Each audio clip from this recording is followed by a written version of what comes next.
오늘 4.19 혁명 59주년이 되는 뜻깊은 날입니다. 그런데 이 민주주의의 역사를 부정하는 세력들이 준동하고 있습니다. 5.18과 세월호 망언 의원들을 국회에서 즉각 퇴출시켜야 합니다. 우리가 그런 가벼운 언행을 해서는 안 된다, 그런 생각을 하고 국민들이 원하시는, 그러나 물론 바른 국민들의 전체적인 생각은 바르시죠. 그 길을 가도록 하겠습니다. 김치하고 깻잎 무침하고 저희는 대화를 더 많이 하는데.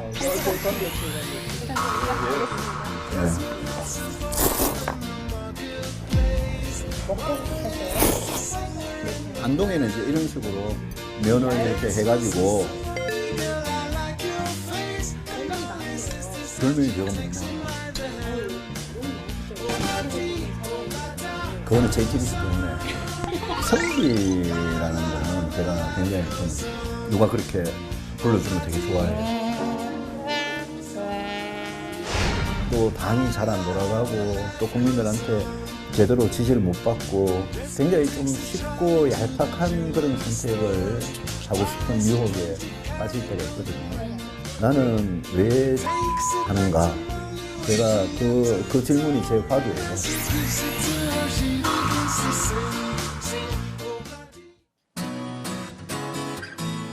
네, 4월 19일 정치부회 시작합니다.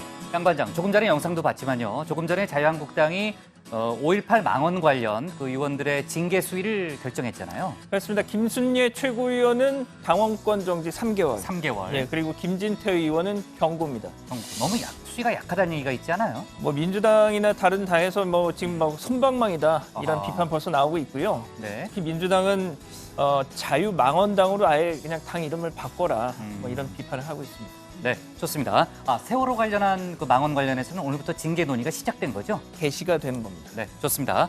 고 반장, 저희가 예상했던 대로 오늘 이미선 헌법재판관 후보자가 임명이 됐습니다. 바로 이제 임기가 시작이 됐는데 자유한국당이 총동원령을 내렸다는 건 뭐예요?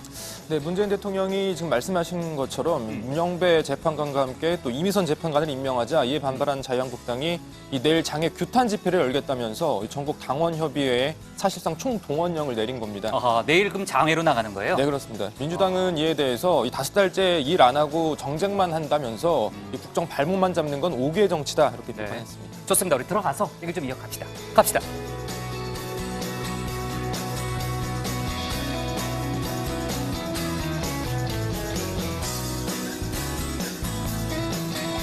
네, 한장들 자리에 앉았으면 정치회의를 시작하죠. 자유한국당 징계 관련해서는 잠시 후에 양반장 말제 때 좀 짚어보고요. 김정은 북한 국무위원장과 푸틴 러시아 대통령과의 정상회담이 25일, 그러니까 다음 주 목요일쯤 열릴 걸로 보입니다. 날짜는 특정하지 않았지만 김정은 위원장이 이달 말 러시아를 방문할 거라는 크렘린국의 공식 발표가 어제 있었고요. 이번 북러 정상회담을 시작으로 해서 난관에 봉착한 비핵화 협상에 미래를 점칠, 또 물꼬를 틀 정상 외교전의 막이 오릅니다. 북러 정상회담에 이어서 상반기에 북중 정상회담, 또 한중 정상회담, 미중 정상회담이 연이어 열릴 가능성이 높고요. 문재인 대통령이 장소와 형식에 구애받지 않겠다. 이미 남북 정상회담을 제안했잖아요. 아직 북측에 공식적인 답변은 없는 상황인데 남북 정상회담 조속한 기한 내에 열릴 수 있습니다. 김정은 위원장이 이번 러시아를 갈 때 하노이 때처럼 중국을 관통해서 열차로 이동할 걸로 보이는데 글쎄요, 우리 뒤에 중국과 러시아가 있다 이런 메시지를 대외적으로 전하는 효과가 있다고 봅니다. 자, 신반장 발제 때 자세한 얘기를 해보고요. 그리고 이제 재생 에너지 발전 비중이 현재는 이제 7, 8% 정도 되는데 2040년까지 30에서 35%로 대폭 늘어납니다. 재생 에너지 비중이요. 미세먼지와 온실가스의 주범인 석탄 발전 과감하게 감축한다는 게 이제 정부의 입장입니다. 산자부가 오늘 제3차 에너지 기본 계획안을 공개했는데 이 에너지 기본 계획이 뭐냐면은 보통 에너지 헌법으로까지 불려요. 그러니까 5년 주기로 수립하는데 에너지 분야의 최상위 법정 계획입니다. 그러니까 우리의 에너지 방향, 에너지 전략이 분명하게 지금 정해서 이제 발표가 된 거고요. 자, 오늘 정치부 회의는요. 먼저 최 반장 발제를 들어보면서 진주 아파트 방화살인 사건 속보와 김학의 수사단 속보부터 짚어보고요. 집단 성폭행 논란에 휩싸인 가수 정준영, 최종훈 씨 얘기도 해보겠습니다.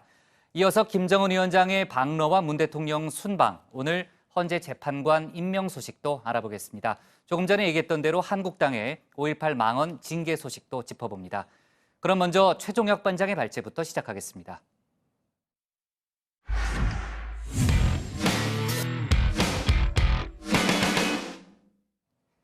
아파트 방화 살인 사건으로 구속된 안인득이 신상 공개 결정 이후 처음으로 모습을 드러냈습니다.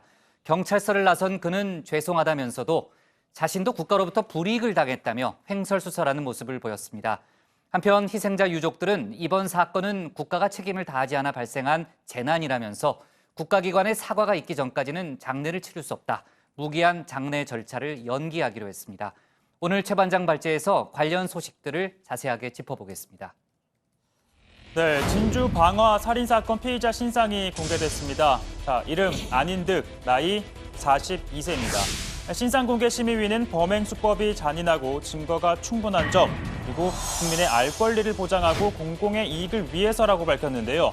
이 정신질환 병력이 있지만 이 심의위는 사물이 좋고 나쁨을 가리고 또 의사를 결정하는 능력에는 지장이 없다며 공개 기로한 겁니다.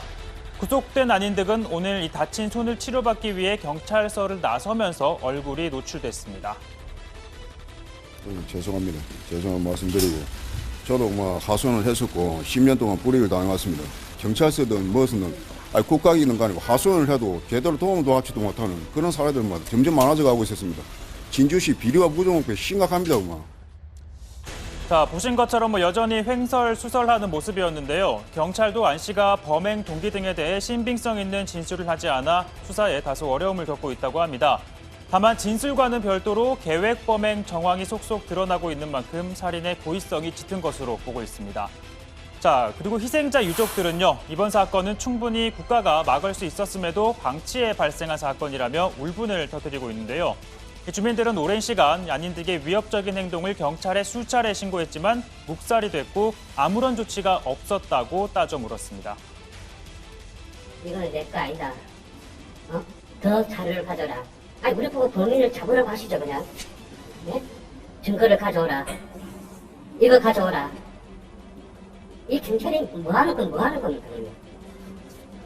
우리 보고 그냥 경찰 하라고 하시죠 저 이걸. 만약에 우리는 아니었고 무자동이었으면 그런 일이 일어났겠어요. 그거부터 한번 얘기해볼까? 자, 안인득 가족도요, 이 피해자들에게 죄송하다며 심경을 밝혔습니다. 이 형은 지난달 동생을 정신병원에 입원시키려 했지만 당사자의 위임장을 가져오라고 했다고 합니다. 사실 가족들에게도 행패를 부리는 동생의 동의를 받는 게 가능할 리 없었을 텐데요.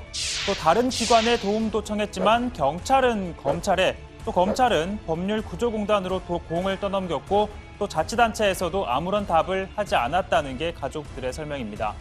결국 이 관계기관의 무관심이 이번 참사를 불러일으켰다는 건데요.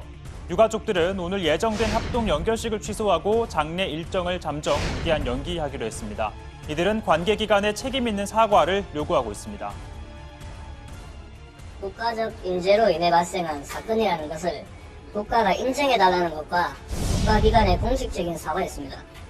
그러나 국가는 이를 인정하지 않고 공식적인 사과도 없었습니다. 사과문을 받고 싶은 국가기관은 경찰청인데 경찰 일정이 안 되면은 진주경찰서장님까지라도 공식적인 사과문을 발표를 해주시면은 저희들은 그걸 수용하겠다는 겁니다. 사실 어제 민감용 경찰청장이 분향소를 찾아왔었는데요. 자, 이에 대해서는 희생자 유족에 대한 단순한 조문이지 국가기관의 공식 사과는 아니라고 했습니다. 이 경찰의 사과를 요구하는 유족들에 대한 민감용 청장은 이렇게 답을 했었죠. 관계 기관에서 잘못을 했을 때 저희들한테 공식적으로 우리 기관이 잘못했다고 사과를 해주실 그런 의향이 있으신지 한번 제가 물어보고 싶습니다. 조사해서 그런 문제가 있다면 그에 따른 그런 당연한 필요한 조치를 해야 되겠죠. 이 사과를 해주실 겁니까? 저희가 조사를 해서 어떤 부분들이 잘못됐는지 먼저 파악을 한 다음에 그에 따른 조치를 하겠습니다. 네, 다음은요. 김학의 전 차관 사건 관련 수사입니다. 이 건설업자 윤중천 씨의 구속 여부는 이르면 오늘 밤이면 결정이 됩니다. 검찰 수사단은 어젯밤 사기 등의 혐의를 적용해 영장을 곧바로 청구했고요. 또 법원도 오늘 심사를 진행했습니다. 수사단은 일단 김 전 차관 관련 뇌물이나 성범죄 혐의는 제외는 했지만 윤 씨가 구속이 된다면 진술 태도가 바뀔 가능성이 있다고 보고 관련 수사를 이어가겠다는 계획으로 보입니다. 검찰에 따르면요, 2012년 윤 씨는 이 김모 씨가 횡령 이 혐의로 서울 동부지검 등에서 수사를 받게 되자 이를 해결해주겠다며 금품을 요구합니다. 윤 씨는 이를 위해서 이 사업가 A 씨에게 이 김치 사건을 알아보게 한 뒤 당시 김학의 광주고검장에게 전화를 해 청탁을 했다고 합니다. 2013년 경찰 조사에서 이 A 씨, 김 전 차관이 청탁을 들어주지 않자 윤 씨가 승진시키는데 1억 원이나 들었다라며 화를 냈고 또 나중에 검찰총장이 되면 써먹을 것이다 라고 했다고 진술한 것으로 알려지고 있습니다. 그러나 김학의 전 차관은 의혹을 전면 반박하고 있는데요. 윤중천이라는 사람으로부터 전화를 받거나 통화한 사실 자체가 없다. 어떤 사건에 대해 청탁을 받거나 청탁을 거절한 사실도 없다라고 강조했습니다. 다음 소식은요. 황한나 씨와 함께 마약을 투여한 혐의를 받고 있는 박윤천 씨 소식입니다. 경찰은 박 씨가 마약을 구입해 투약한 여러 정황을 포착했다는 입장이지만 박 씨 측은 그때마다 반박을 또 하고 있습니다. 이 경찰은 박 씨가 이 텔레그램을 이용해서 마약 판매자와 접촉하고 계좌 외 돈을 입금한 정황을 제시했습니다. 그러나 박 씨는 이 텔레그램은 내 계정이 아니고 돈을 입금한 건 황한나의 부탁이라고 한 것으로 알려졌는데요. 그러니까 헤어진 옛 연인의 부탁을 거절할 수 없었던 걸까요? 그래도 그 사람은 제가 정말 힘들었던 2017년 그 시기에 세상이 모두 등을 돌렸다고 생각했을 때 제 곁에서 저를 좋아해 준 사람이기 때문에 책임감이 있었고 미안한 마음이 컸습니다. 경찰 입장에선 국과수의 마약 반응 검사 결과가 나오기 전까지는 심증은 가지만 그렇다고 또 확실한 물증은 또 없는 상황인 건 맞습니다. 조만간 박 씨를 한 번 더 불러서 황한나 씨와 대질 조사를 할 계획입니다. 오늘 발제 이렇게 정리해 보겠습니다. 강화 살인사건 유족, 발인 연기, 경찰 사과해야입니다. 네, 오늘 범인 아닌 듯의 마스크를 벗은 얼굴이 아까 봤지만 공개가 됐고요. 이번 사건으로 숨진 진주 아파트 방화살인 사건으로 숨진 피해자들의 유가족들이 원래 내일 합동 장례식을 치를 예정이었는데 무기한 연기를 했습니다. 그러니까 아까 최 반장도 설명했지만은 이번 사건이 국가기관이 방치해서 생긴 그런 인재라는 것을 정부가 인정하고 공식 사과하라 이렇게 이제 요구를 하고 있잖아요. 그러니까 그 전까지는 장례를 치를 수 없다는 게 지금 유가족들의 공식 입장인 거죠? 네, 그렇습니다. 유가족들은 자신들이 처음부터 요구한 건 이번 사고는 정부가 방치해서 발생한 인재라는 걸 인정하고 정부의 공식 사과였지만 국가는 이를 인정하지도 사과도 하지 않았다라고 주장을 했습니다. 그러면서 사과 한마디 듣지 못하고 장례를 치르는 건 고인에 대한 예의가 아니라고 생각한다고 밝혔습니다. 구체적인 기관에 대한 질문에 대해서 유가족은 경찰청이지만 진주경찰서장이라도 공식 사과를 하면 수용하겠다 이렇게 이야기했습니다. 직접 들어보시죠. 두 번 다시는 이런 끔찍한 사고가 일어나지 않기를 국가기관의 확실한 대응과 향후 재발 대치 방책을 촉구하고 관계기관의 책임 있는 답변을 요구합니다. 네, 일단 경찰청 관계자는 유가족들의 뜻을 잘 알고 있다면서 공식 사과하는 방안을 검토하겠다고 밝혔습니다. 유족들이 이 같은 요구를 하는 건 그동안 주민들이 경찰에 수차례 신고했지만 그때마다 별다른 조치가 없었기 때문이라고 주장했고요. 특히 지난달 초부터 안 씨의 폭력성이 심해져서 윗집에서는 이 현관 앞에 CCTV까지 설치를 했는데 지난달 12일 보시는 것처럼 여학생이 집으로 급히 들어가자마자 안 씨가 쫓아와서 초인종을 누르는 모습이 공개가 되기도 했었죠. 또 곧이어 무언가 집 앞에 뿌리는 모습도 지금 나오고 있는데 간장과 식초를 섞은 물이라고 합니다. 이때도 경찰이 CCTV를 통해서 범행을 확인했지만 별다른 조치가 없었다고 하고요. 결국 윗집 학생 이번 안 씨의 흉기에 찔려서 숨졌습니다. 네. 우리 정부가 강력범죄 피해자에 대한 각종 경제적 법률 지원을 해주는 그런 제도를 운영하고 있잖아요. 이번 사건의 피해자들과 유가족들에 대해서 장례비, 치료비 등을 정부가 부담하기로 했다면서요? 그렇습니다. 오늘 유가족들이요, 이 희생자뿐만 아니라 사경을 헤매는 부상자들도 있다. 그분들 치료비가 어떻게 되는 것인지 들은 게 없는데 저희 같은 유가족이 더 나오지 않도록 도움이 시급하다 이렇게 촉구를 했었는데 이 법무부가 유관기관과의 대책회의를 열고 이 살인 피해 유가족에 대한 장례비 또 상해 피해자에 대한 치료비 지원키로 했습니다. 자, 법무부는 가능한 모든 지원 방안을 검토해서 유족들 지원하겠다, 피해자도 지원하겠다 밝혔습니다. 참고로 이 보건복지부는 지난해 임세원 교수 사망 이후에 이 관련법 개정안이 통과되면서 이 정신질환자 치료 관리 체계 개선 대책을 마련을 하고 있는데 이 정신질환자 관련 신고가 경찰이나 소방, 정신건강센터 등 어느 쪽으로 오더라도 공동으로 대응할 수 있도록 협조 체계를 만들기로 했습니다. 그게 중요한 것 같아요. 그러니까 통합 관리가 돼야지 서로 간에 이제 소통이 돼야지만 지금 이제 양 반장이 얘기했던 대로 체계적으로 관리할 수 있는 그런 시스템이 만들어지는 것 같고요. 자, 주제를 좀 바꿔보겠습니다. 불법 동영상 촬영과 유포 혐의로 구속됐죠. 수사를 받고 있는 정준영 씨 등 문제의 이제 단체 대화방 속에 있던 남성들이 집단 성폭행을 했다는 그야말로 충격적인 주장이 어제 나왔습니다. 어제 뉴스룸에서도 보도를 했고 또 스포트라이트에서도 관련 내용을 다뤘는데 오늘 해당 여성이 경찰에 고소장을 제출했다고요? 네, 이 단톡방에 불법 동영상이 공유된 이 피해 여성 가운데 한 명입니다. A씨인데요. 이 집단 성폭행을 당했다라고 지금 주장을 하고 있는 겁니다. 이 A씨가 지목한 인물은 정준영 씨, 그리고 FT 아일랜드 출신 최종훈 씨, 그리고 버닝썬 직원 김모 씨 등 5명인데요. A씨는 이 JTBC 스포트라이트와의 인터뷰를 통해서 당시 상황을 전해왔습니다. 2016년 정준영 씨의 그 팬사인회를 계기로 5명과 술을 마신 일이 있었는데 그 뒤에 기억을 잃었다고 하고요. 다음 날 아침에 정신을 차렸을 땐 옷이 벗겨진 채 누워져 있었다고 합니다. A씨는 최근 사건들이 보도되는 걸 보고 이를 처음 폭로한 방정현 변호사를 찾아갔고 당시 상황을 녹음한 음성 파일 그리고 사진이 있다는 걸 알게 됐다고 하는데요. 이 방 변호사 얘기 직접 한번 들어보시죠. 그걸 보면은 여성분이 분명히 누워 있어요. 주무시고 계세요. 근데 정확하게 강제추행을 하고 있다는 거는 명확하게 알 수 있는 사진입니다. 그 안에 있던 사람들이 다 이제 어떻게 보면 순차적으로 그 정신이 없는 여성을 강간을 하려고 했던, 그리고 실제로 강간한 사람도 있고 강간을 하려다가 실패한 사람도 있고 이런 상황이죠. 네, A씨는 눈을 떴을 때 최종훈이 옆에 누워 있었다라고 주장을 했는데 최 씨는 법률 대리인을 통해서 A씨와 동석한 건 맞지만 성관계를 갖진 않았다 부인했습니다. 아, 그래요? 그 자리에 있었던 건 인정을 한 거네요. 예, 그런 것 같습니다. 예. 경찰은 우선 A씨를 먼저 조사한 뒤에 정준영, 또 최종훈 씨 등을 차례로 소환해서 조사할 것으로 보입니다. 앞서 이 불법 동영상 촬영 유포 혐의로 구속 기소된 정준영 씨의 첫 재판은 다음 달 10일 열리게 됩니다. 이 공판 준비기일이라 정 씨는 출석하지 않을 것으로 예상이 되는데 해당 재판은 성폭력 범죄 관련 사건이기 때문에 재판부가 이 피해자 보호를 위해 비공개로 진행할 가능성이 큽니다. 네. 자, 김학의 전 차관 관련해서 뇌물 및 성범죄 의혹 수사의 핵심 인물이죠. 건설업자 윤중천 씨에 대해서 저희 예상대로 어제 구속영장이 청구됐고 오늘 곧바로 영장 실질심사가 진행이 됐습니다.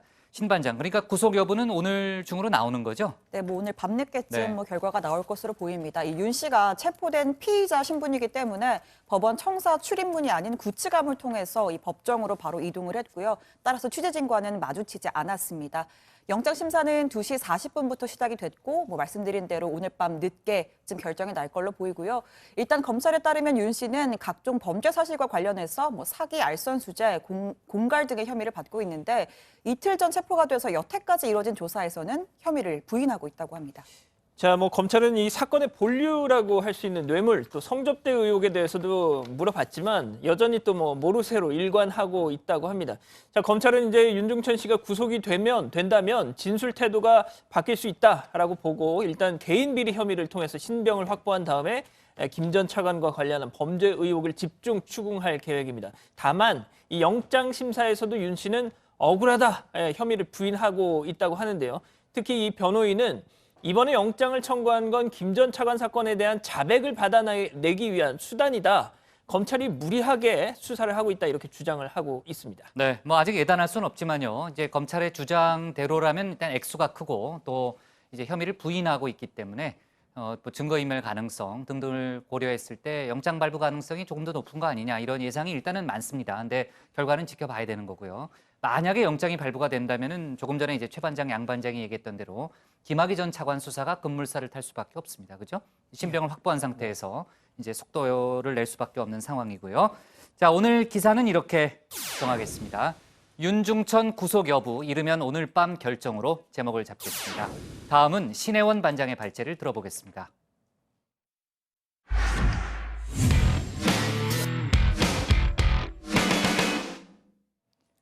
김정은 북한 국무위원장이 중국, 러시아와의 밀착을 강화하고 있습니다. 다음 주 북러 정상회담 개최가 공식화됐고요. 시진핑 중국 국가주석과 친서를 교환한 사실도 공개됐습니다. 이런 가운데 오늘은 4.19 혁명 59주년입니다. 국립 4.19 민주묘지에서 기념식이 열렸고요. 이낙연 총리가 민주화 정신을 기리는 기념사를 했습니다.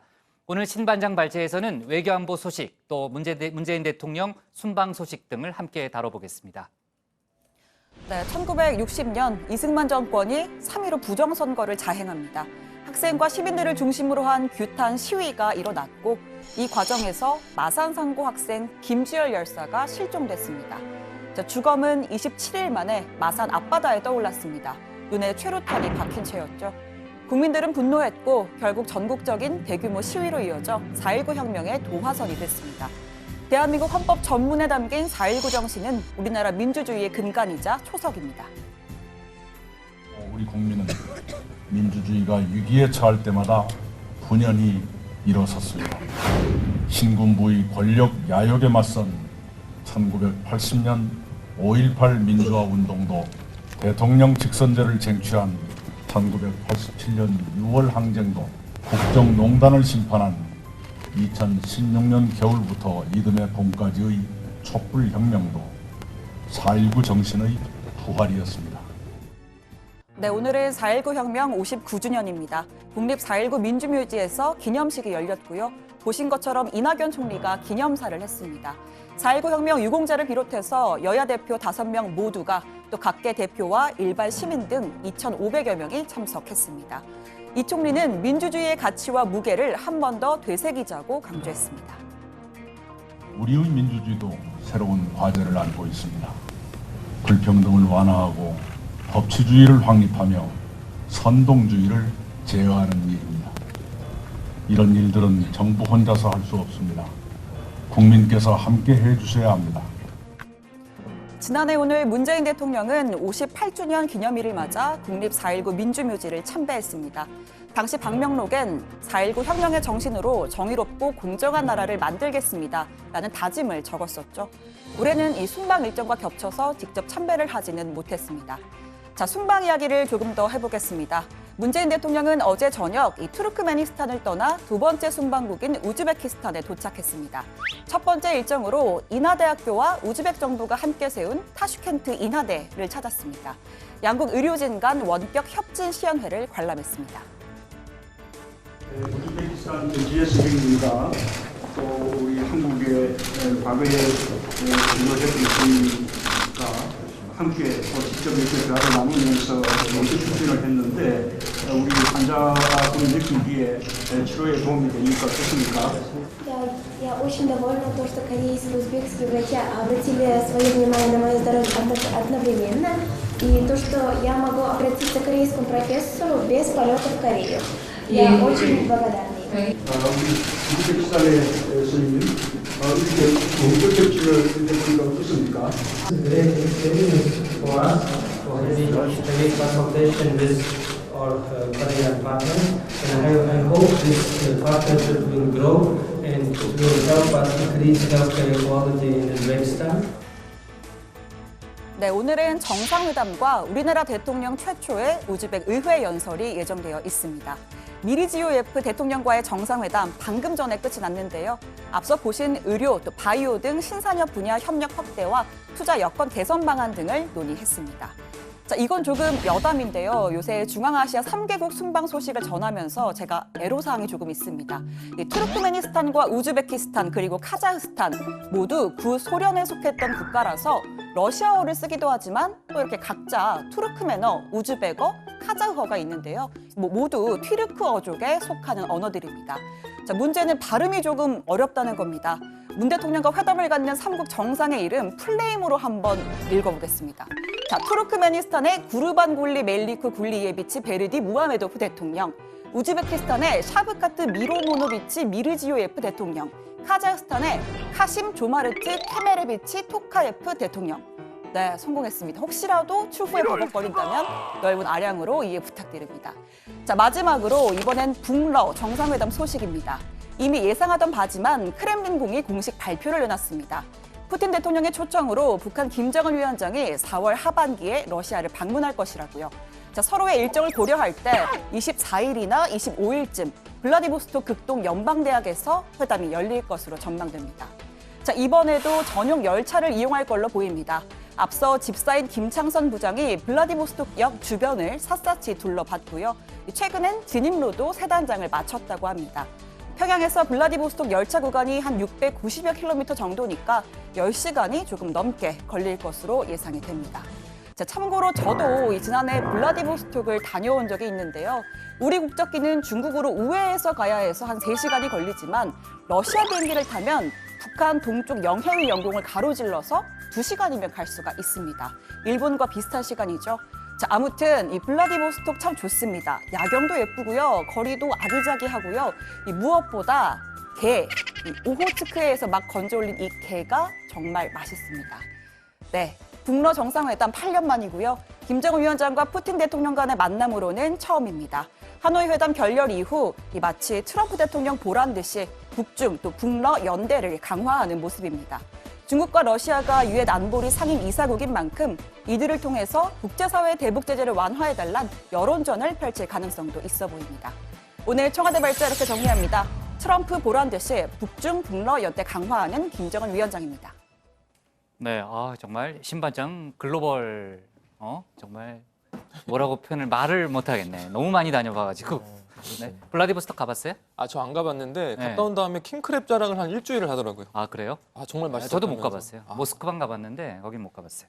좋습니다. 자, 하여간 어제 크렘린궁이 공식 발표했죠. 북러 정상회담이 4월 말에 열린다는 거. 이게 4월 말이라고 하면 다음 주밖에 없으니까요.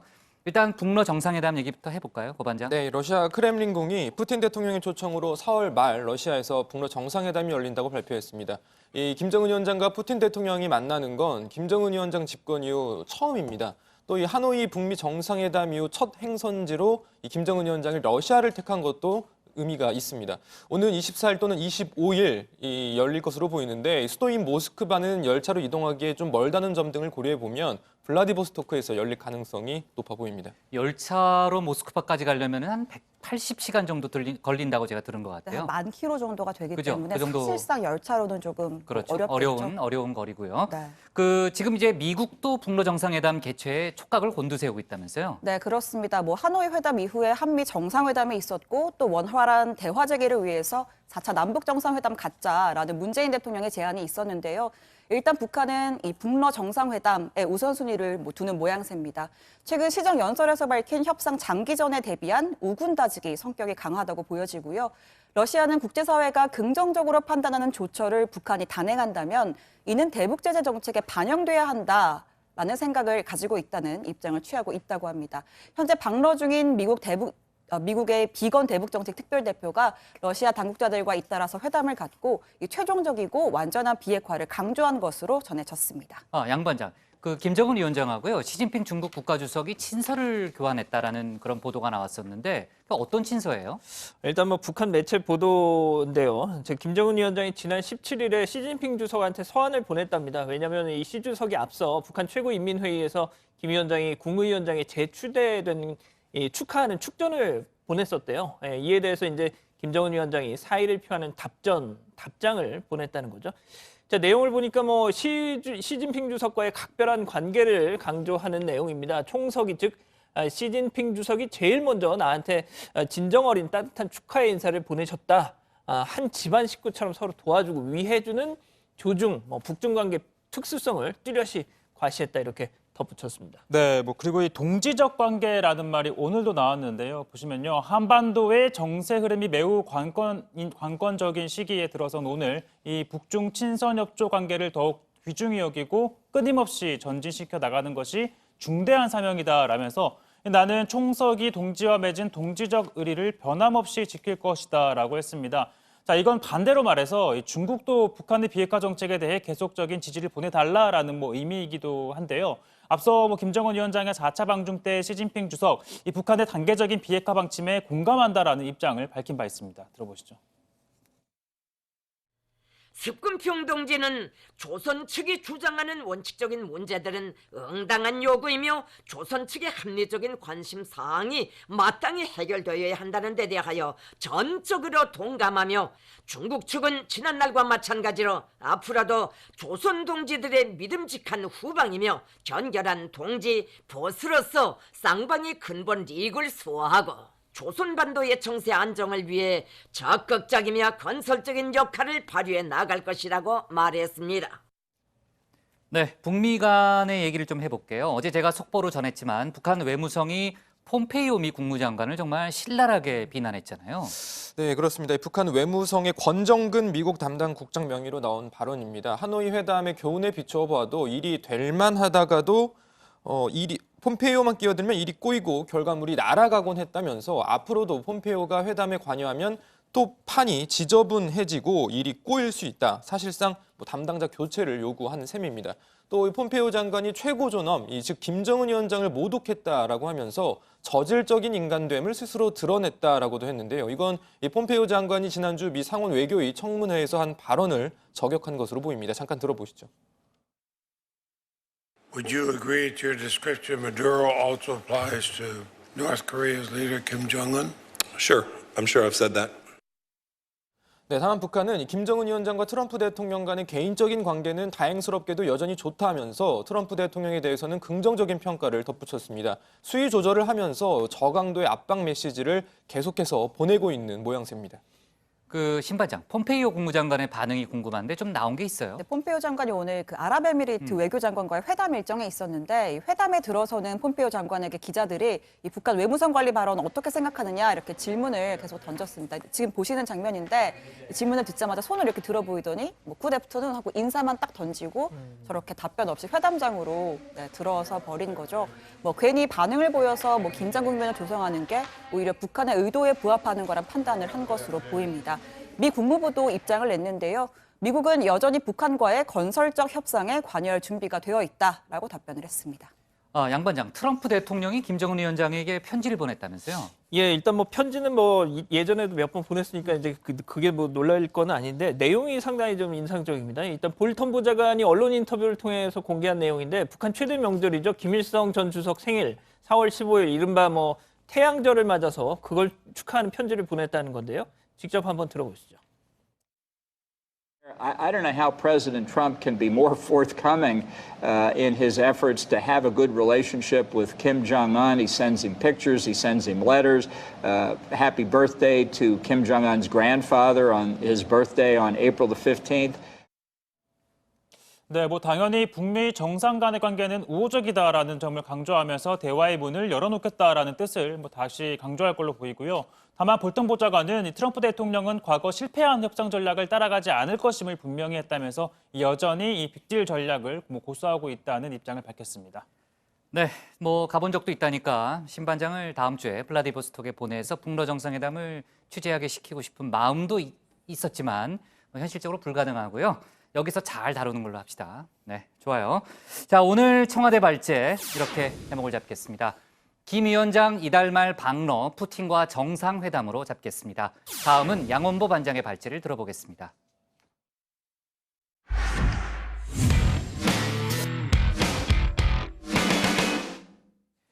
자유한국당 황교안 대표가 다음 달 광주 5.18 민주화운동 기념식에 참석하기로 했습니다. 황 대표는 2016년 국무총리 시절에도 광주를 찾은 적은 있죠.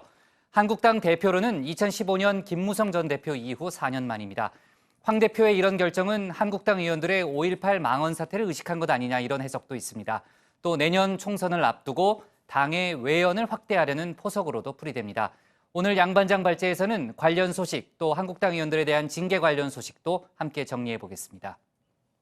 예, 그렇습니다. 자유한국당 황교안 대표 올해 39주년 맞는 광주 5.18 민주화 운동 기념식 참석키로 내부적으로 결론을 내렸다는 소식입니다. 한국당 대표의 5.18 기념식 참석. 제가 이렇게 뉴스라고 전해드리는 건 2015년 이후 4년 만이어서 그러기도 하지만 갔더라도 항상 뭐 이래저래 뒷말이 남았었기 때문이죠. 가령 뭐 임을 위한 행진곡 재창을 거부한다든지 뭐 그런 것들 말이죠. 어쨌든 황 대표의 이 5.18 기념식 참석 결정, 일단 그 자체는 평가를 해야 한다, 뭐 이런 얘기도 나옵니다.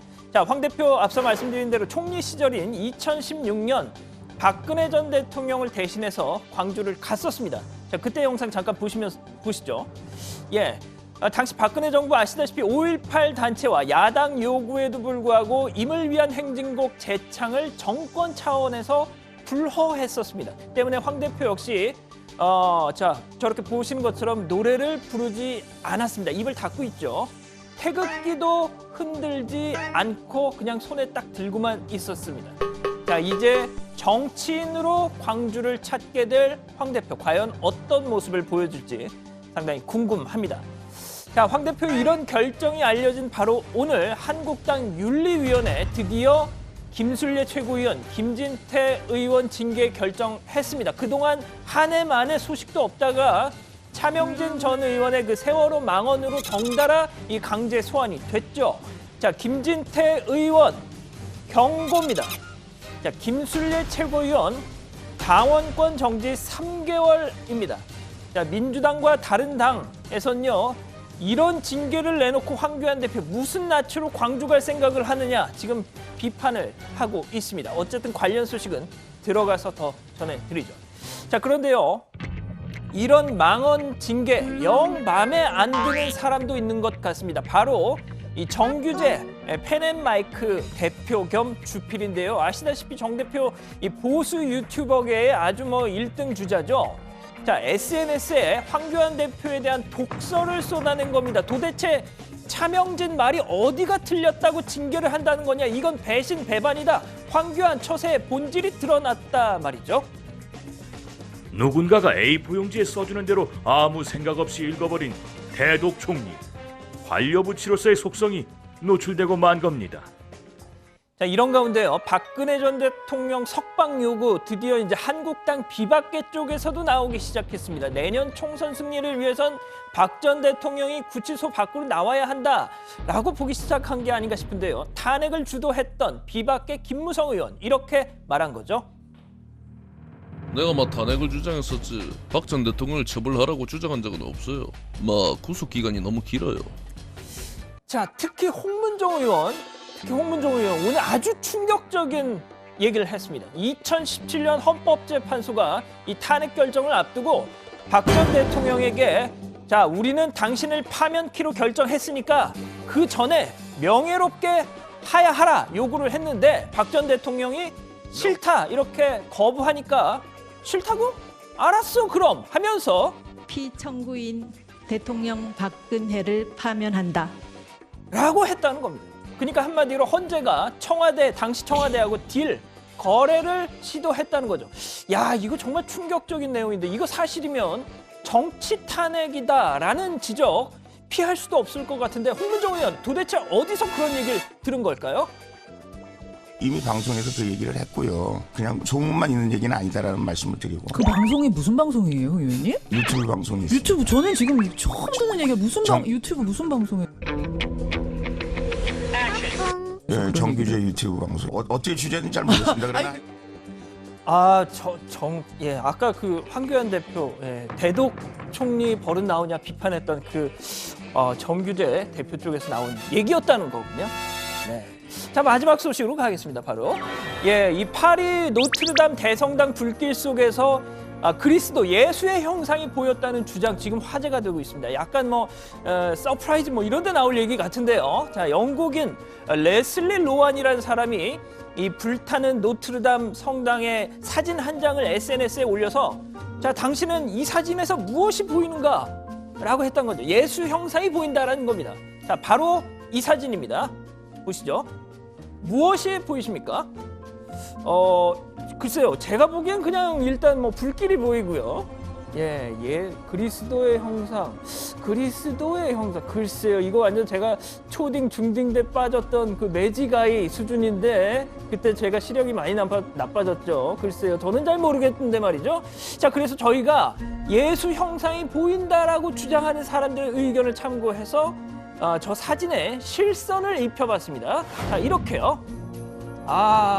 이게 저 위에 동그란 저 부분이 머리. 저 밑에 옷. 글쎄요, 뭐 맞는 것 같기도 하고 약간 억지스러운 것 같기도 하고. 자, 어쨌든 많은 사람들이 이 사진을 보고 이 대성당에 신의 가호가 함께 하고 있다, 뭐 이렇게 위로를 받았다고 하더군요. 믿거나 말거나입니다. 자, 오늘 준비한 소식은 여기까지입니다.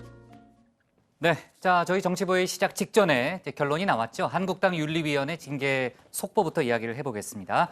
아까 양 반장이 이제 결론을 얘기했던 대로 김순례 최고위원에 대해서는 당원권 정지 3개월, 그리고 김진태 의원은 경고, 이렇게 징계 결정이 내려졌습니다. 일단 오늘 결정에 앞서서 저희도 그런 얘기를 했잖아요. 이번 징계 수위가 황교안 대표의 당 쇄신에 대한 의지를 엿볼 수 있는 시금석이 될 거다라는 얘기를 했고, 또 정치권에서도 그런 얘기가 많이 나왔는데 지금 나오는 반응들을 보면은 미흡하다는 반응이 일단은 대세인 것 같아요. 네, 뭐 한국당을 제외한 나머지 당에서는 뭐 하나같이 뭐 그럴 줄 알았다, 뭐 이런 부정적인 반응들이 나오고 있는데요.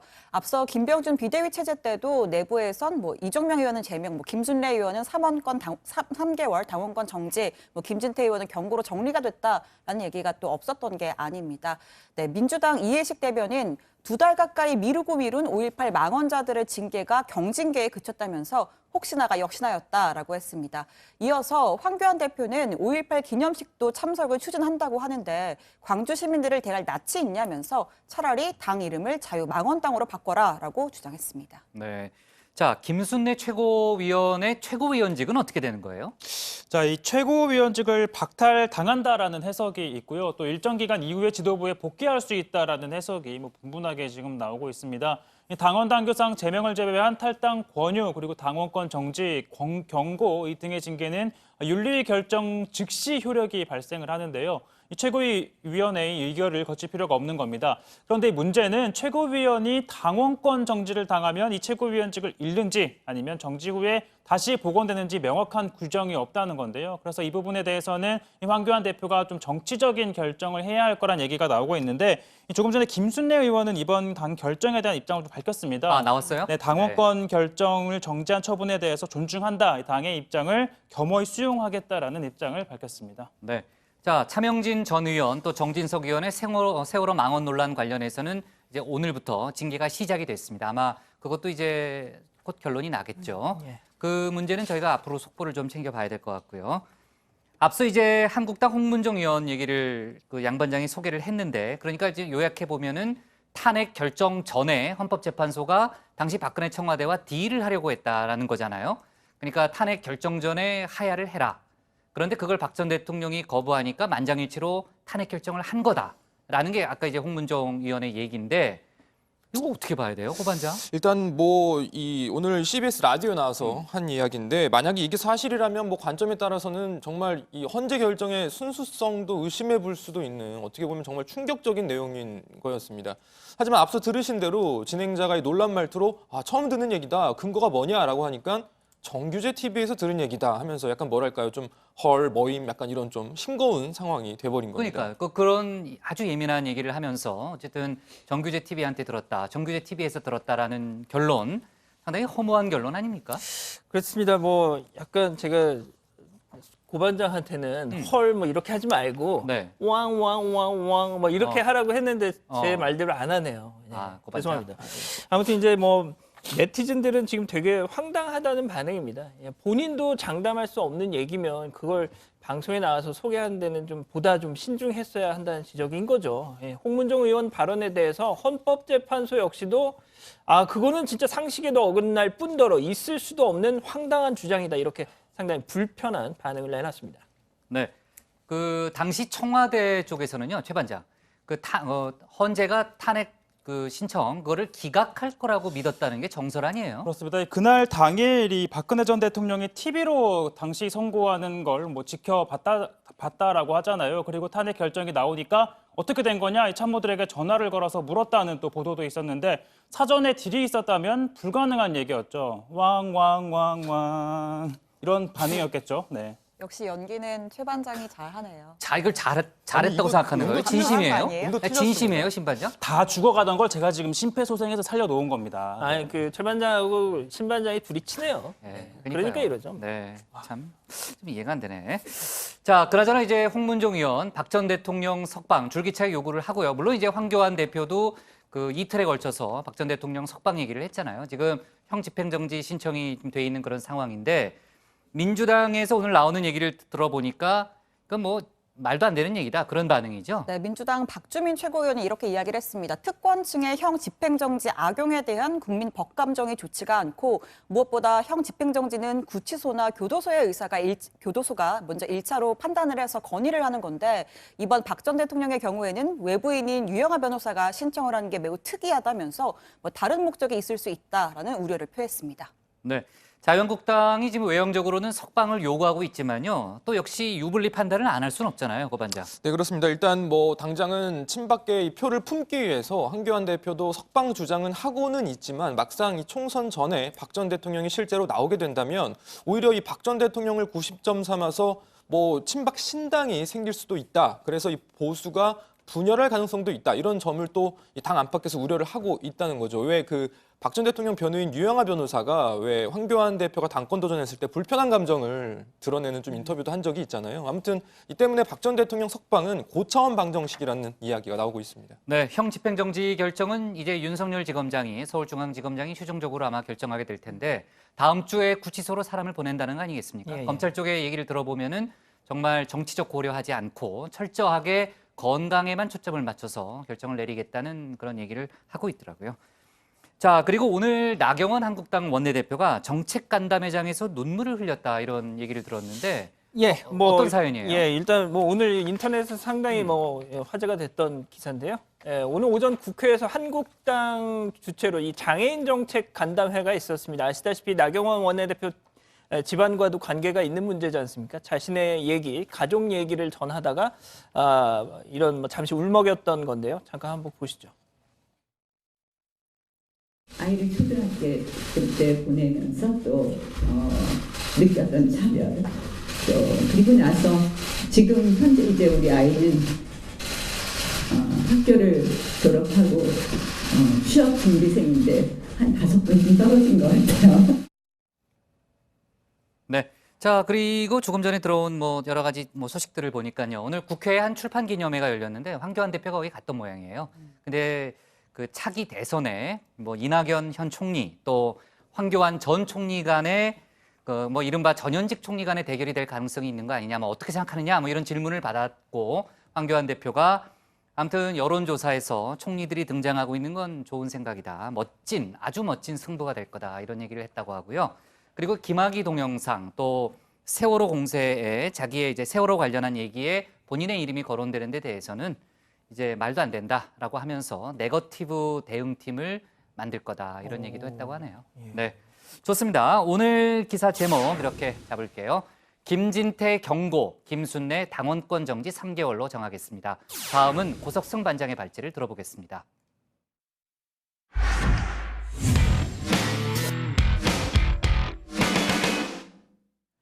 중앙아시아를 순방 중인 문재인 대통령이 오늘 문영배 이미선 헌법재판관 후보자를 전자결재로 임명했습니다. 자유한국당은 반발하면서 이번 주말 장외 집회까지 선언한 상태인데요. 고 반장 발제에서 관련 내용을 자세히 짚어보겠습니다. 네, 문재인 대통령이 문영배 이미선 헌법재판관을 임명했습니다. 현재 우즈베키스탄을 국빈 방문 중인 문 대통령은 전자결재로 임명안을 제거했습니다. 문 대통령은 헌법재판관의 공백이 하루라도 발생하는 것을 막기 위해 국빈 방문 중인 우즈베키스탄에서 전자결재를 통해 두 헌법재판관의 임명을 결재했습니다. 이미 문 대통령이 인사청문 보고서를 다시 보내줄 것을 국회에 요청할 때부터 이미선 재판관 임명 기정사실화된 바 있습니다. 오늘 오전 여야 이미선 재판관 임명을 두고 대치를 이어갔습니다. 청와대가 정당한 절차에 의해 이미선 후보자를 임명하겠다는 것을 두고 최후 통첩인이 굴종의 서약서라는 정치 공세를 일관하고 있습니다. 아무리 야당이지만 정말 도가 지나칩니다. 한국당은 이미선 후보자가 부적격이라고 하는데 그 근거가 무엇입니까? 아무 근거도 없이 가짜 뉴스와 인신 공격으로 여론몰이만 했을 뿐입니다. 최소한의 염치와 눈치가 있는 정부라면 국민적 지탄과 의회가 파행될 수 있다는 그런 부담 때문이라도 이렇게까지 하기는 힘들 거라고 생각합니다. 이미선 후보자 임명이야말로 좌파 이념 독재의 마지막 퍼즐을 완성하는 것이다. 이렇게 보기 때문이라고 생각합니다. 네, 한국당은 어제 끝까지 맞서 싸우겠다 등 이렇게 격한 반응을 보였는데요. 내일이죠. 토요일에 서울 광화문 광장에서 규탄 집회를 열겠다고 밝혔습니다.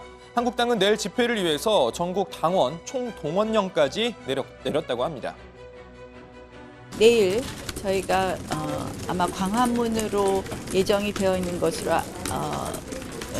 예정이 되어 있고 확정이 됐나요? 예, 예정이 되어 있습니다. 그래서 장외 투쟁을 내일 하는 장외 규탄 대회를 가질 예정이라는 말씀을 드립니다.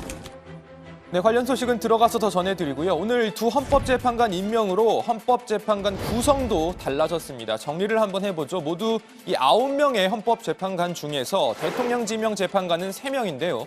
어제 이 박근혜 전 대통령 추천 재판관 2명이 퇴임을 하고 오늘 두 사람이 새로 임명됨에 따라서 3명 모두 문재인 대통령이 지명한 재판관으로 채워졌습니다. 그리고 대법원장 추천 재판관 3명 중에 이석태, 이은혜 재판관은 김명수 현 대법원장이, 또 이선혜 재판관은 양승태 전 대법원장이 추천한 인사입니다.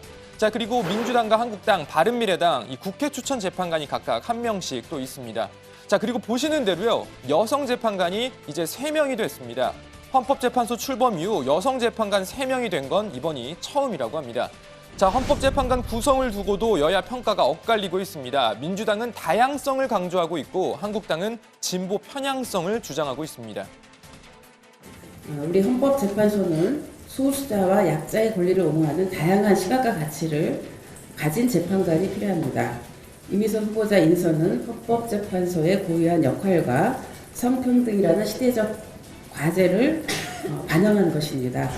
법률도, 국회도, 여론도 덮고 모두 무시하고 헌법재판소마저 자신들의 이념 코드로 장악하려고 하는 것입니다. 이러고도 민주정부라고 불릴 자격이 있습니까? 네, 관련 소식은 들어가서 더 전해드리고요. 오늘 발제 이렇게 정리합니다. 문재인 대통령, 문영배, 이미선 재판관 오늘 임명. 자, 금요일마다 돌아왔어야 했지만 좀 쉬었던 금요 고다방 시간이 오랜만에 돌아왔습니다. 어제 한 다정의 가족분께서 금요 고다방 언제 다시 여냐, 빨리 열어라 이런 의견 보내주셨는데 늦게 열게 돼서 죄송합니다. 자, 오늘은요, 너무 안타까운 일이었죠. 파리 노트르담 대성당 화재와 관련해서 사연을 보내주셨습니다. 바로 들어보시죠. 다정회 금요 고다방 시청자 여러분, 안녕하십니까? 반갑습니다. 이다도스예요. 오늘은 제가 특별한 사연을 보내드리게 됐습니다. 프랑스에서 노트르담 대성당 화재로 엄청 많은 사람들이 애동함과 비통함에 빠져 있습니다. 우리도 사실은 한국에 있으면서도 이 소식을 듣고 깜짝 놀랐거든요. 상당히 슬펐고 눈물까지 흐르게 됐습니다.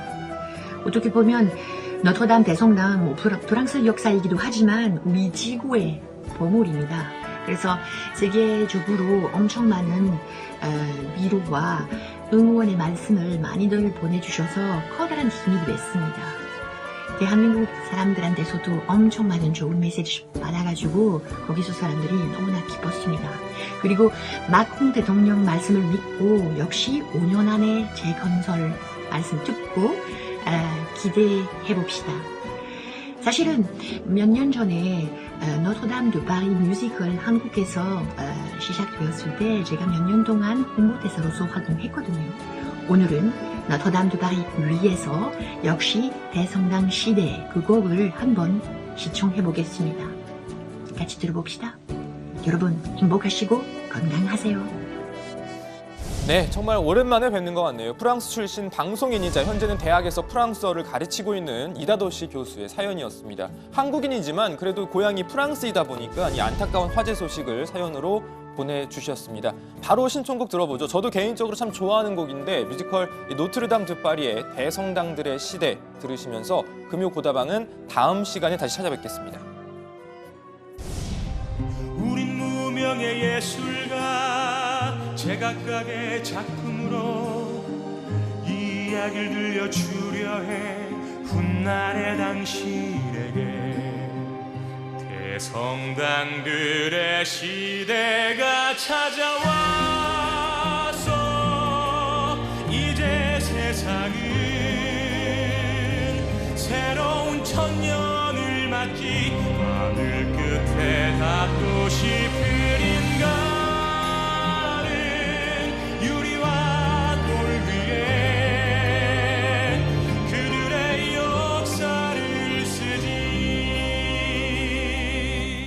네, 고반장이 좋아하는 노래군요. 저 네. 여러 명의 뮤지컬 배우가 불러가지고 여러 버전이 있잖아요. 국장도 아시네요, 이 노래. 당연하죠. 저도 부를 수 있어요. 한번. 됐어요. 나중에 끝나고 할게요.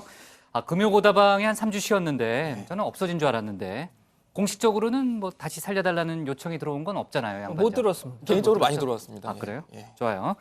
자, 문재인 대통령이 오늘 문영배 이미선 헌법재판관을 임명을 했습니다. 아까 이제 신반장이 이제 국빈 방문 그 얘기를 좀 했고요. 전자결제로 임명안을 제가 한 거죠?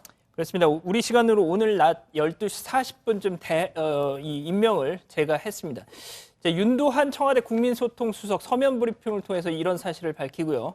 헌법재판관의 공백이 하루라도 발생하는 것을 막기 위해서 국빈 방문 중인 우즈벡에서 전자결제를 통해서 두 헌법재판관 임명을 결재했다 이렇게 밝혔습니다. 청와대에 따르면 법적으로 임명된 날 0시부터 재판관 임기가 시작된 것으로 본다고 합니다. 그러니까 두 재판관 임기 오늘 오전 0시부터 이미 시작됐던 것이어서 어제 조용호, 서기석 전 헌재 재판관 퇴임에 따른 공백은 없었다라는 게 청와대 설명입니다. 그럼 취임식이 바로 열린 거예요? 네, 오후 3시에 이 두 신임 재판관의 취임식이 열렸는데요. 먼저 네. 이미선 재판관은 취임사에서 이번 주식 투자 논란과 관련해 입장을 내놨습니다. 국민 여러분과 헌재에 심려를 끼쳐드린 점에 대해 송구하다라면서 이 국민 여러분들의 질타를 겸허히 수용하며 이 마음 깊이 새겨 공직자로서 어떠한 의혹도 제기되지 않도록 행동 하나하나에 신중을 기할 것을 약속드린다라고 했습니다. 그러면서 사회적 소수자와 약자의 기본권이 다수의 그늘에 가려 외면당하는 일이 없도록 최선을 다하겠다라고 했습니다. 자유한국당이 내일 장애 집회를 열기로 했고요. 청와대 방향으로 행진도 한다면서요? 네, 한국당이 지금 규탄 집회를 만여 명 이상이 참석을 하는 그런 대규모 집회로 열겠다 이런 계획입니다. 각 시도당 위원장과 국회의원들 또 각 지역 당협위원장들에게 적극적인 참여를 부탁하는 협조 공문까지 보낸 것으로 알려졌는데요. 일부 언론 보도에 따르면 아예 참석 인원 수까지 지정을 또 해줬다고 합니다. 원내 당협위원장의 경우 수도권은 300명, 비수도권은 200명, 원외 위원장은 수도권 200명, 비수도권 100명 이런 식으로 말이죠. 또 집회에는 한국당을 상징하는 붉은색, 빨간색 복장을 하고 올 것을 당부하기도 했고요. 집회 후에는 청와대 방향으로 가도 행진도 할 것으로 알려졌습니다. 네, 이 정부 여당을 향해서 연일 강경 발언을 내놓고 있는 황교안 한국당 대표 조금 전에 페이스북에 또 글을 올려서 이번 이미선 재판관 임명에 또 강하게 반발했습니다. 황교안 대표는 그래서 국민을 마치 조롱하듯 깔보듯 무시했고 민생에 엄중한 경고도 묵살했다면서 그들만의 국정 독점, 그 가식꽃들의 향연을 뿌리 뽑겠다 이런 주장을 내놨습니다. 한국당과 함께 이미선 재판관 임명에 반대해왔던 바른미래당도 오늘 논평을 내놨습니다. 자, 바른미래당 입장은요. 윤리적 흠결은 물론이고 심각한 법적 의혹들이 해소되지 않은 상태에서 임명을 강행한 것은 정상이 아니다. 헌법재판관마저 이렇게 임명한다면 과연 누가 헌재를 우러르고 헌재법 재판관을 신뢰하며 존경할 수 있느냐라고 주장했습니다. 민주당은 한국당 집회를 강하게 비판했죠? 그렇습니다. 민주당은 한국당 이번 반발을요. 문재인 대통령이 하는 건 뭐든지 반대부터 하고 본다는 어깃장 정치다 이렇게 비유를 하면서 평가절하했습니다. 이해식 대변인 브리핑에서요. 한국당이 이렇듯 과도하고 거친 대응에 나서는 것은 결국 이 작전명 황교안 대표 구하기에 다름 아니라면서 황교안 대표와 이 곽상도 의원이 김학의 사건 수사 외압 은폐 축소 의혹에 휩싸이고 또 이 김성태 의원, 황교안 대표, 정가균 의원의 자녀들에 대해서도 지금 KT 특혜 채용 논란이 일자 이 강대강 대치를 통해서 논점을 흐려서 위기 상황을 빠져나가려는 시도로밖에 보이지 않는다 이렇게 주장했습니다. 선거제 개편 안 하고요. 공수처법 관련해서는 여야가 다시 논의를 시작했다고요? 네, 공수처 설치 법안과 이 선거제 개혁안을 패스트트랙으로 올리자는 게 이 한국당을 제외한 여야 4당 공조의 골자였는데요. 이 공수처에 기소권을 부여할지 말지를 두고 바른미래당과 민주당이 신경전을 벌여왔다는 겁니다. 어제 바른미래당 의총에서도 당론을 정하려고 했지만 이 공수처 기소권 부분이 민주당과 확실히 정리가 안 된 것으로 알려지면서 논란이 됐던 거고요. 오늘 홍영표 원내대표와 김관용 원내대표 또 민주평화당 장병환 원내대표 오찬을 겸한 회동을 갖고 논란이 되고 있는 이 선거제 개편안 공수처 설치 법안 패스트트랙에 대한 막판 조율 작업을 벌인 것으로 알려지고 있습니다. 네, 좋습니다. 자, 오늘 기사 제목은요. 이렇게 잡을게요. 문영배 이미선 임명 한국당 내일 장외 투쟁으로 제목을 잡겠습니다.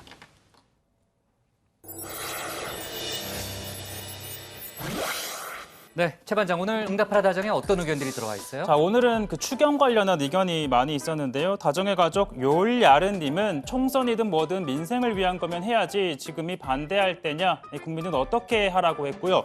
또 이 영자로 써 있었는데 제가 쳐보니까 겸둥사랑이라는 얘기더라고요. 겸둥사랑님은 급하게 필요한 분들은 예산 지원을 해줘야 하는데 한국당은 총선용이라고 떠들고 있다. 그리고 더 스루스 이즈 아웃데어님은 이거 너무 쓸데없는 추경인데 남발하지 마라. 또 그리고 고정성님은 ATM 참 마음에 드는 적절한 단어다라는 댓글을 주셨습니다. 자, 그리고 이해찬 민주당 대표의 총선 260석 발언 관련 의견도 많았는데요. 이 보성님, 당 대표는 당연히 목표를 최대치로 잡아야지 뭐가 문제냐. 또 까망망또님은 전의를 다지는데 왜 남의 당에서 난리냐. 그리고 배정규님은 한국당도 싫지만 민주당은 허파에 바람든 거 아니냐라는 좀 부정적인 의견 주셨고요. YA킴님은 저렇게 입으로 설레발치면 지지표도 떨어져 나간다라는 마찬가지 의견 주셨습니다. 끝으로 어제 이 양 반장이 반장들 출근 순서를 얘기해줬잖아요. 제가 1등이고 양 반장이 2등이고 고 반장이 3등 그리고 신혜원 반장이 제일 마지막에 나오는 건데 제이니케임님 최 반장이 1등으로 출근한다니 의외라고 하셨는데요. 저를 좀 잘못 보신 것 같고요. 네, 그건 그리고 맞죠. 간우킴님은 헐 최 반장 부지런. 네, 저 부지런합니다. 그리고 HSL님은 신반장이 제일 늦게 출근한다는 얘기에 우와 신반장 진짜 빨개짐이라는 댓글 주셨는데요. 오늘 어땠죠, 양 반장?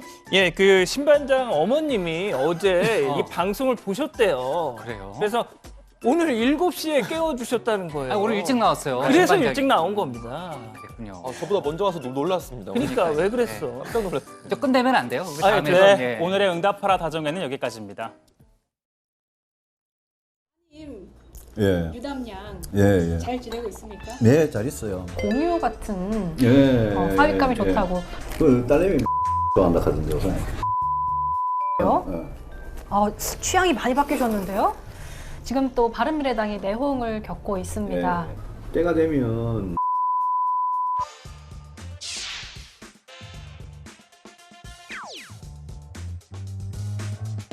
유승민 의원이 준비한 오늘의 한 끼.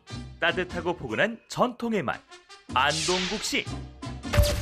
특별히 이 메뉴를 선택하신 이유가 있으시다고? 제가 네. 약간 탄수화물 중독이라는 말 들을 정도로. 그러세요? 예, 저 밥 종류도 되게 좋아하는데 이 집에 아주 이 창업자가 대학교 때 경제학 가르치신 교수님의 사모님이세요.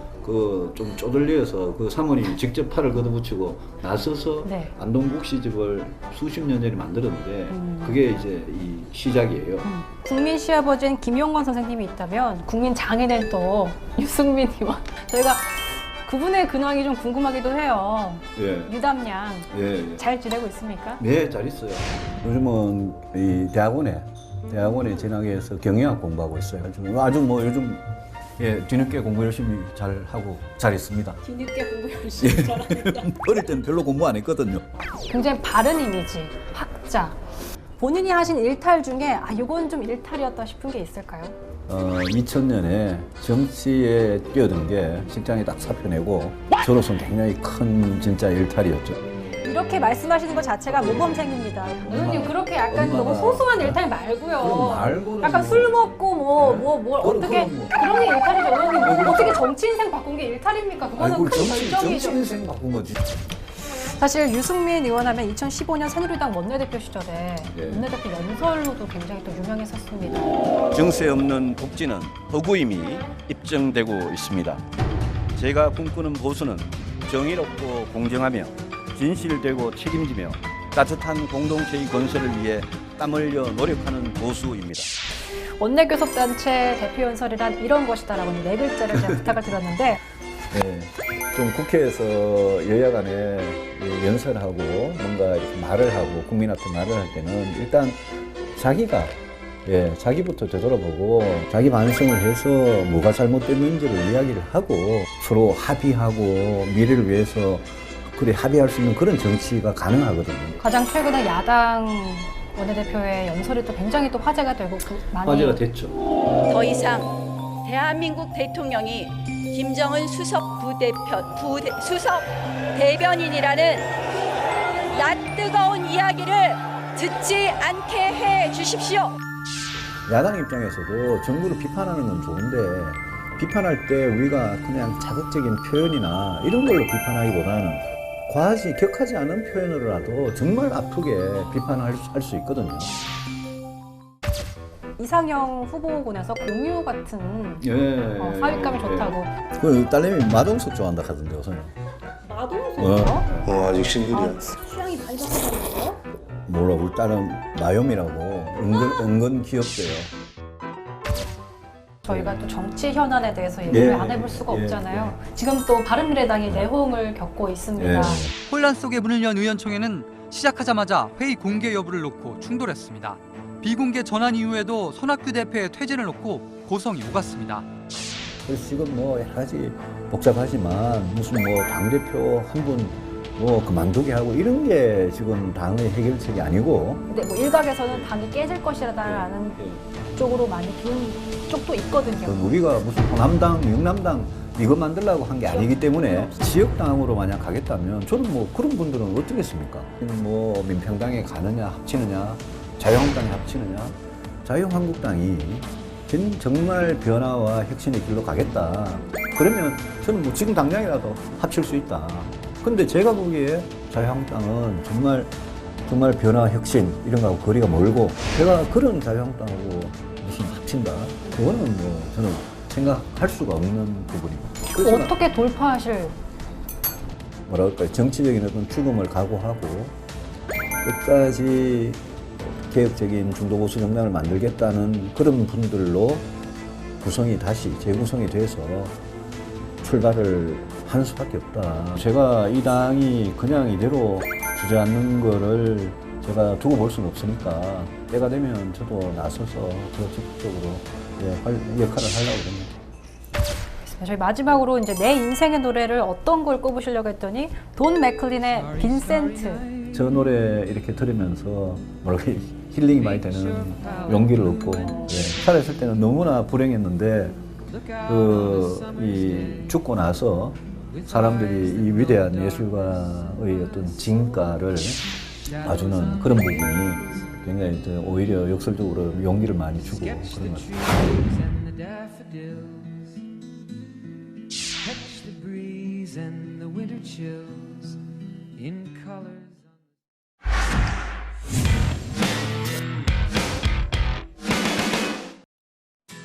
네, 복국장의 60초 프리뷰 시작합니다. 아까 고반장 발제 때 저희가 다뤄봤지만요. 오늘 헌재 재판관 임명에 반발하고 있는 자유한국당이 내일 광화문 세종문화회관 앞에서 장외 집회를 엽니다. 당원과 지지자 만여 명이 참석한 가운데 문재인 정부의 국정 운영 전반을 규탄한다고 합니다. 현지 시간 21일부터 23일까지 문재인 대통령은 카자흐스탄 국빈 방문에 나서죠. 독립투사 홍범도 장군의 유해 송환을 추진한다는 보도가 나오고 있습니다. 월요일에는 어떤 일정이 있을까요? 25일 북러 정상회담을 위해서 김정은 위원장이 이르면 월요일쯤 열차편으로 평양을 떠날 수 있다는 관측이 나옵니다.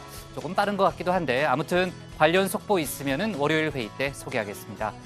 또 유치원 개학 연기라는 사상 초유의 사태를 일으킨 한유총의 법인 취소 결정이 이르면 월요일 나올 걸로 보입니다. 한유총은 곧바로 행정소송에 들어간다는 입장입니다. 오늘 저희 회의 내용에 대해서요. 의견이나 궁금한 점 댓글로 남겨주시면 응답하라 다정의 코너에서 소개하겠습니다. 주말 잘 보내시고요. 저희는 다음 주 월요일 오후 5시 10분에 다시 찾아뵙겠습니다.